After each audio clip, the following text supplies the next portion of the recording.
Sa susunod na taon ay may mga panibagong motorsiklo na naman na ilalabas si Honda na talaga namang mas magugustuhan ng marami sa dami ng mga makabagong specs and features, modernong design at pinagandang performance sa mas abot kayang presyo. Iisa-isay natin ang mga detalye at nilalaman kasama ng kabuuang mga presyo nito. Pero bago yun, syempre, kung bago ka pa lamang po dito sa akin channel, baka naman kaibigan po tumang-click sa subscribe button pati na ang notification bell para naman ma-update lagi sa mga video na gagawin ko pa. Alright, simulan na natin to!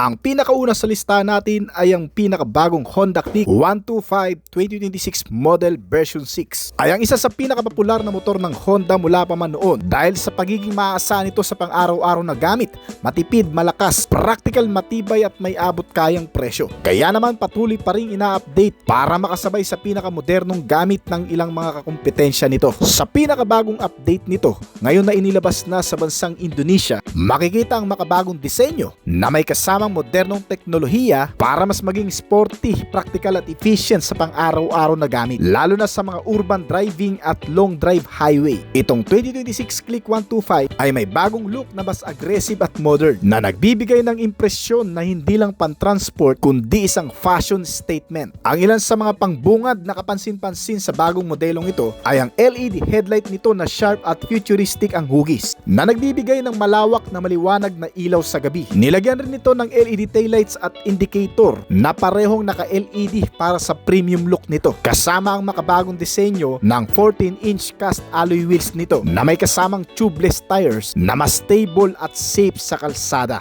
Ang full digital instrument meter panel naman ay nagpapakita ng bilis, fuel gauge, oras at trip meter. Kasama ang iba pang mga notification at sign na lumalabas dito ay ginawang mas updated sa makabagong modelo. Meron na ngayon tatlong klaseng pagpipilian ng Honda Click 125 na parehong head turner dahil sa dala pa rin nito ang pamilyar na looks, signature design ng isang game changer na nagbigay ng malakas na bentahe sa brand.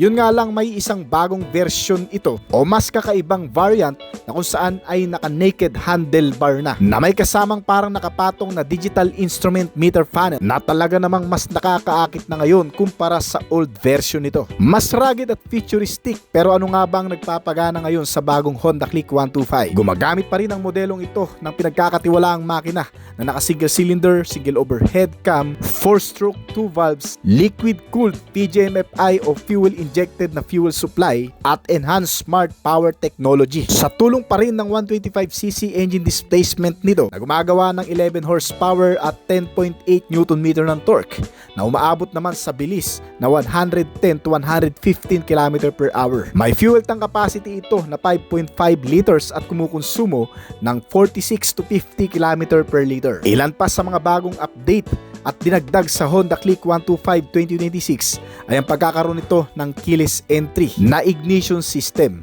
Mas safe ito dahil may security system itong kasama na anti-theft alarm at answer back key system. Pinapanatili nito ang seguridad ng motor para hindi basta-bastang makarnap o mapagana ang ignition kung sakaling maiiwan mo ng 24 hours sa labas ng iyong bahay. Bukod pa dyan, mayroon din itong idling stop system o ISS para sa mas matipid na konsumo at less dragging. Kasama ang ilan pang mga safety measure ng bagong Honda Click 125 gaya ng single disc brake sa front at drum brake type naman sa rear na may kasamang combination braking system na isang pambrembo sa isang scooter motorcycle na kapag piniga mo ang rear brake ay automatic nitong susuportahan ng pagpipreno sa harap para mas smooth at hindi masyadong pabigla ang pagpipreno kahit bigla kang nagulat. Bukod pa dyan, itong bagong Honda Click 125 2026 model ay nilagyan pa rin ng mga convenient features na makatutulong para mas maging komportable sa pang-araw-araw na gamit.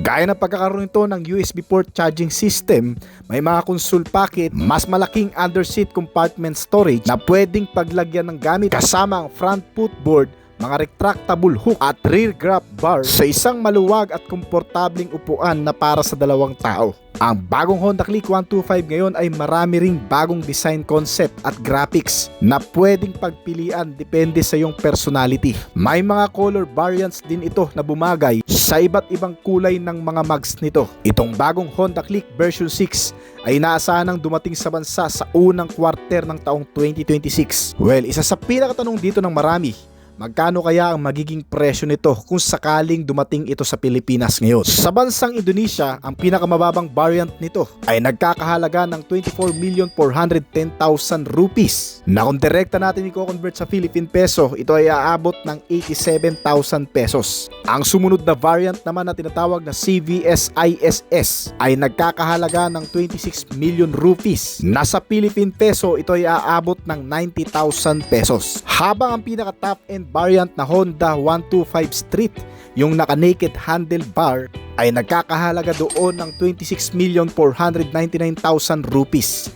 Na kung direkta natin i-convert sa Philippine peso, ito ay aabot ng 91 to 92,000 pesos. Yan ay estimated pa lamang at hindi pa opisyal mga kaibigan. Ang pangalawa sa listahan natin na posible ring dumating sa Pilipinas sa susunod na taon ay ang Honda EDV 160 version 3 2026 model. Taong 2024 nang sunod-sunod nang dumating ang mga bagong motorsiklo mula sa China na talaga namang kahanga-hanga dahil sa kanilang mga pambihirang katangian tulad ng mga advanced na safety features, makabagong connectivity function at modernong exterior design concept. Pero hindi daw dyan magpapahuli ang mga Japanese brand gaya ng Honda dahil ngayong taon ay opisyal nang inilabas ang pinakabagong upgrade ng Honda sa ADV 160 2026 model. Ang ADV mula nang inilabas sa Philippine market ay talaga namang nagustuhan na ng marami mula sa nakamamanghang estilo nito, pambirang performance at magandang features. Napatuloy pang umuusad sa pagiging praktikal at maaasahang motor,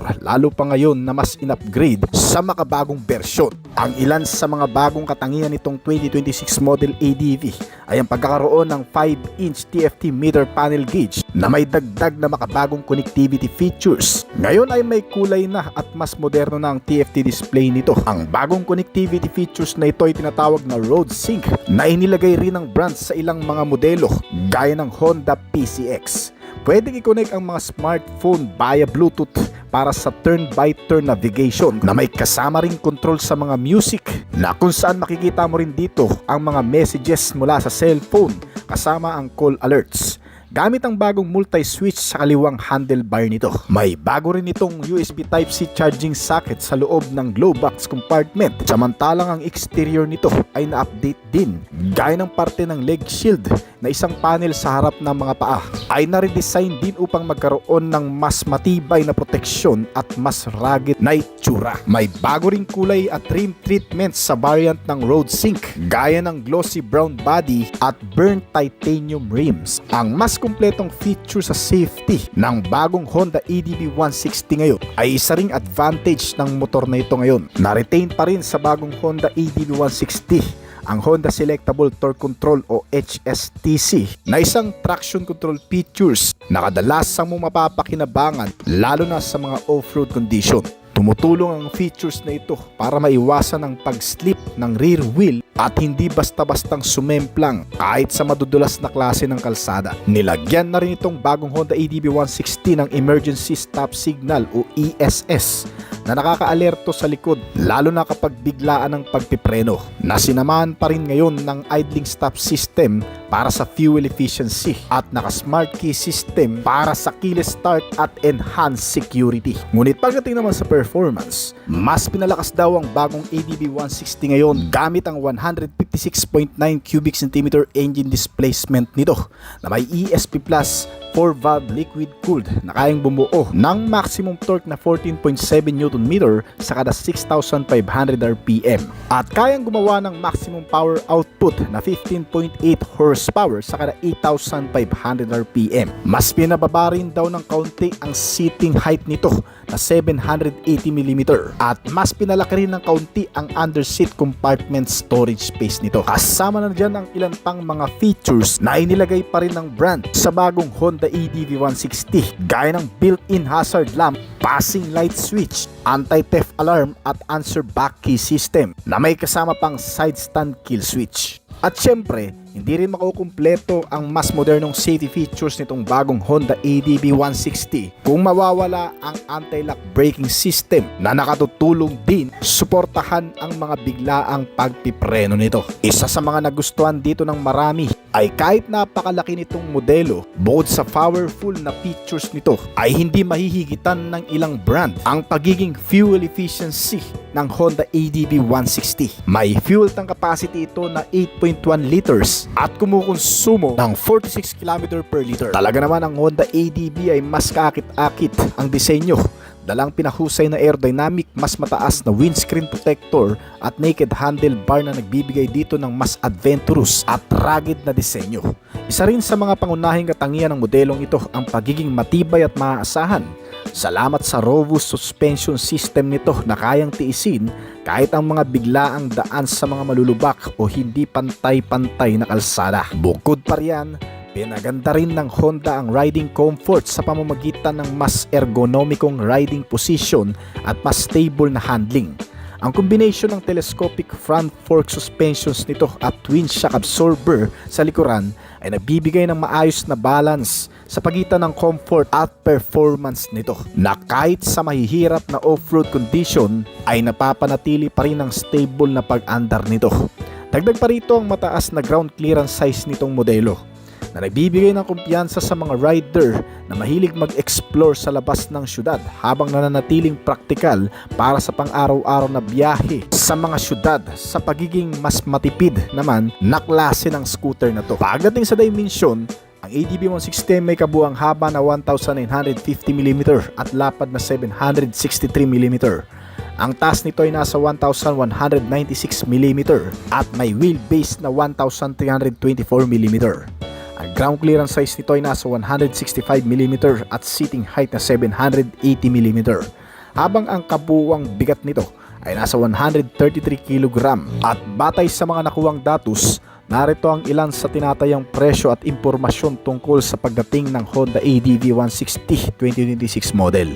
Sa Indonesia pa lamang ito opisyal na inilalabas na may kabuuang presyo mula sa pinakamababa nito na 37,265 Indonesian rupees para sa CBS variant.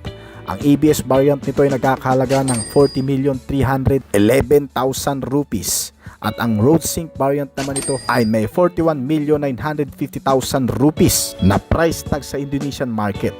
Na kung i-convert natin sa Philippine peso, ito ay tinatayang aabot mula 155,000 pesos hanggang sa 166,900 pesos sa Philippine market.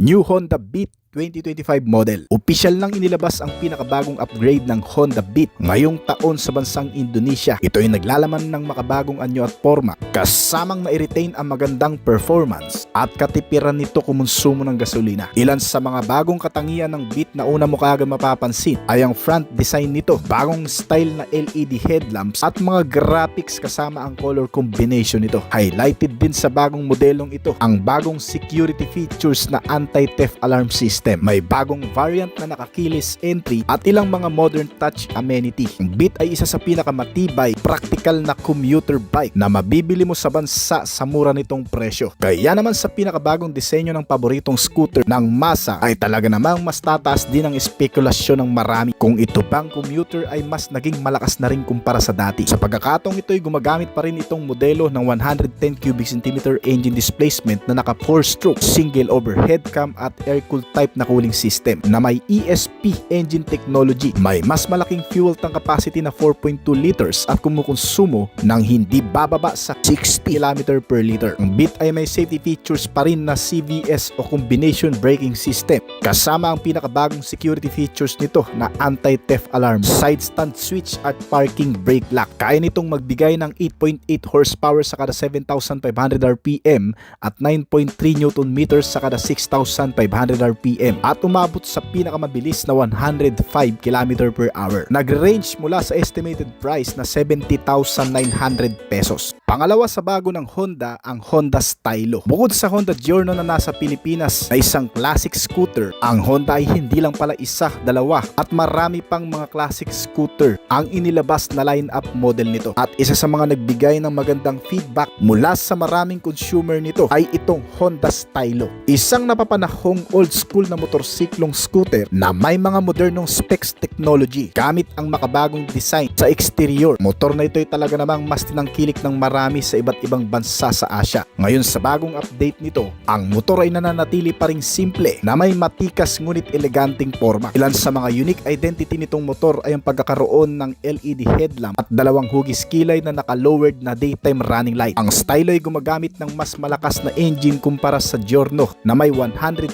cubic centimeter na displacement, ka 4-valve, liquid-cooled at single overhead cam na kaya ring magbigay ng mas malakas na power output na 15.1 horsepower at 8,500 RPM at 13.8 Nm ng torque na ipinari sa isang CVT type transmission. Kaya nitong umabot sa bilis mula 110 to 120 km per hour. Bukod pa dyan ay gumagamit rin itong motor ng PGM-FI na fuel supply system na may fuel tank capacity na 5 liters at kumukonsumo ng 46 km per liter. All LED lighting system nito ay nagbibigay ng mas magandang imahe sa motor lalo na sa madidilim dahil nagmumukha itong mas premium sa ganda ng design at pagkakalocate ng mga ilaw nito sa iba't ibang bahagi ng motor. Meron itong advanced digital instrument cluster na may kasamang USB port charging system, maluwag na underseat compartment storage at dalawang console pocket. Gumagamit rin itong Honda Stylo ng Enhanced Smart Architecture Frame or ESAF. Isang chassis frame na nagbibigay dito ng mas magaang na timbang at flexibility na nagpapanatili rin ng stability kahit bigla mo itong maidadaan sa malulubak na klase. Sa overall look exterior nito ay makikita ang neo-retro design na hinaluan ng classic European scooter aesthetic na may mga modernong materials at finish kasama ang mga soft curve panels at mga naka-rounded mirror na nagpapanatili sa makalumang exterior na signature nito. Itong makabagong update na Honda Stylo ay nilagyan rin ng safety features na ABS at combination braking system. Umaabot ang kabuuang presyo nito mula sa estimated price na 170,000 hanggang 180,000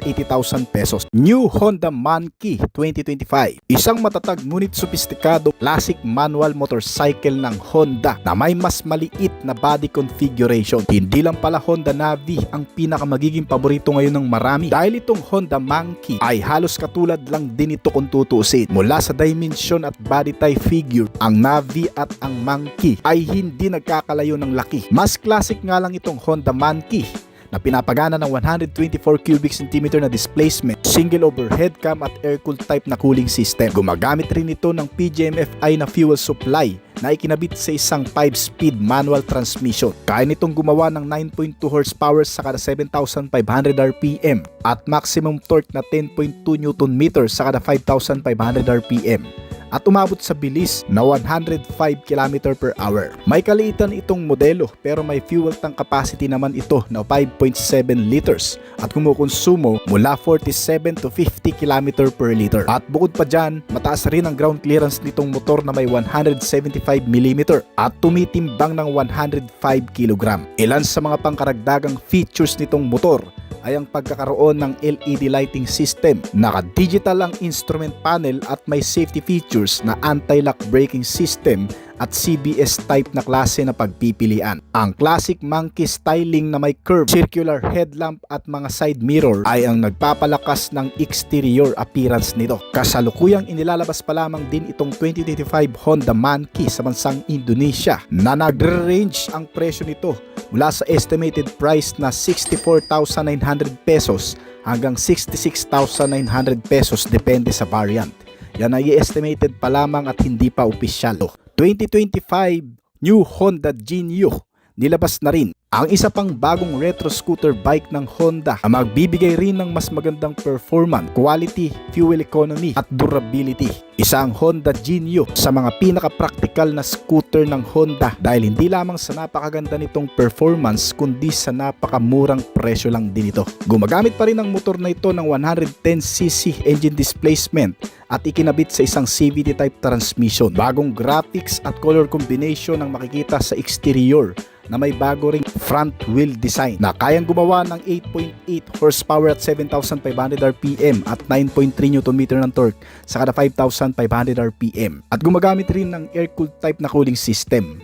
Tumatakbo ito sa bilis na 105 km per hour at kumukonsumo ng 49 to 51 km per liter. Hindi rin magpapahuli ang motor na ito pagdating sa mga updated features gaya ng pagkakaroon nito ng full LED lighting system, digital instrument meter panel at USB port charging system. Meron din itong malawak na underseat compartment para sa lagayan ng gamit, isang malapad na front flat footboard at mas malapad na pillion seat para sa komportableng pagsakay ng dalawang tao. Tumitimbang lamang itong Honda Genio ng 89 kg na mas magaang kumpara sa ilang mga scooter ng brand na may mas mataas din na ground clearance na 147 mm at may seating height na 740 mm. Meron din itong fuel tank capacity na 4.2 liters at gumagamit rin ito ng safety features na CVS o combination braking system. Kasama ang security features nito na shutter lock para hindi basta-bastang mapagana ng kahit na sino man. Nagkakahalaga lamang ito sa estimated price ngayon mula 70,900 hanggang 72,900